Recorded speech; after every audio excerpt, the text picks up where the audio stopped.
Hello दोस्तों इस कहानी का नाम है छलावा।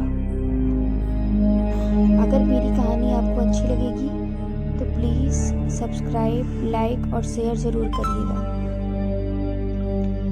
रमेश जो कि मज़दूरी का काम करता था, एक दिन वह पास के गांव में मज़दूरी के लिए गया।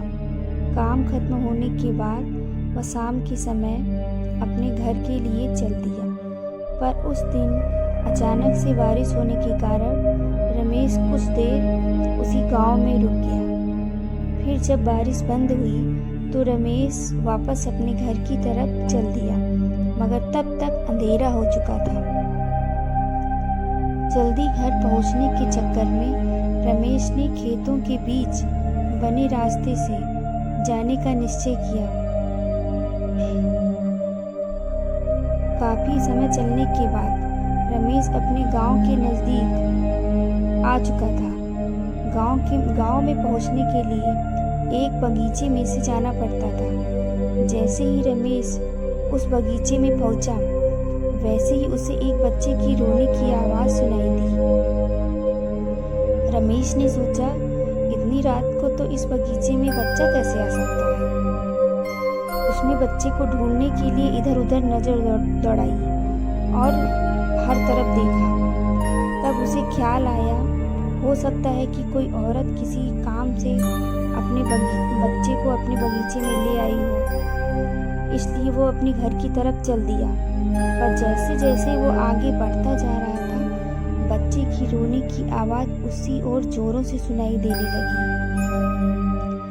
फिर रमेश ने सोचा, हो सकता है औरत किसी परेशानी में फंस गई होगी और उसकी मुझे मदद करनी चाहिए। फिर जिधर से आवाज़ आ रही थी, रमेश उधर ही जाने लगा। कुछ दूर पहुंचने के बाद उसने देखा कि 6-7 महीने का एक बच्चा एक पेड़ के नीचे लेटा हुआ है और वह रो रहा है। रमेश तुरंत उस लड़के के पास पहुंचा और जोर जोर से आवाज़ देने लगा, कौन है यहाँ पे? कौन है यहाँ पे? किसका बच्चा है ये? मगर किसी ने भी आवाज़ नहीं दी। रमेश ने सोचा, शायद इसकी माँ यहीं आसपास कहीं बेहोश हो गई होगी या इसलिए नहीं बोल रही है। फिर रमेश ने पूरे बगीचे की छान मारा, मगर उसे वहाँ कोई भी नहीं दिखा। अब रमेश ने गुस्से में चिल्लाया कि यहाँ बच्चा रख के कौन चला गया है? कोई है?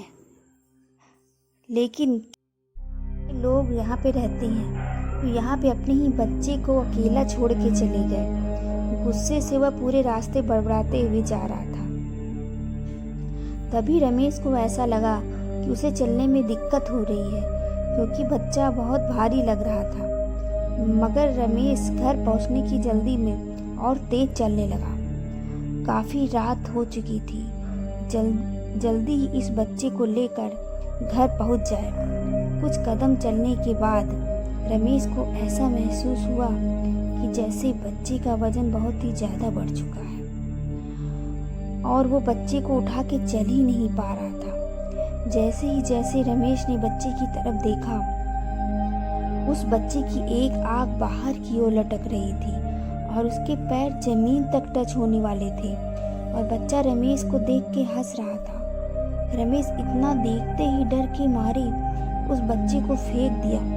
फेंकने के बाद वह बच्चा जमीन पे नहीं गिरा, बल्कि जमीन से थोड़ा ऊपर ही लटकने लगा और जोर जोर से हंसते हुए बोला, मुझे अपने घर नहीं ले जाएगा? पूछ रहा था ना कि मैं किसका बच्चा हूँ। थोड़ी देर और गोद में रखता, तब तुझे बताता कि मैं किसका बच्चा हूँ। इतना सुनते ही रमेश वहाँ से तुरंत ही भागने लग गया और अपने घर पहुँचा। मगर उसने यह बात किसी को नहीं बताई, ताकि घर वाले भी ना डर जाएं। जैसे तैसे उसने खाना खाया और सोने लगा। अभी रमेश को हल्की नींद लगी ही थी कि फिर घर के बाहर से उसी बच्चे की रोने की आवाज़ आने लग गई। रमेश ने डर के मारे नींद खुल गई। धीरे धीरे वह आवाज़ और तेज होने लग गई। उसने अपने घर वालों को जगाया और सबको उस घटना के बारे में बताया।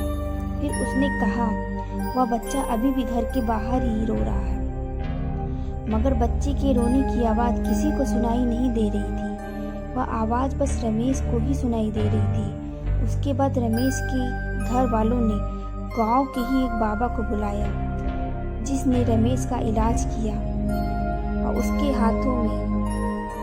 हाथों में धागे बांधे। जिसके बाद रमेश को उसे बच्चे के रोने की आवाज़ आनी बंद हुई। फिर रमेश उस रात जाके सो पाया। दोस्तों, अगर ये कहानी आपको अच्छी लगी होगी तो प्लीज़ लाइक और सब्सक्राइब ज़रूर करिएगा। धन्यवाद।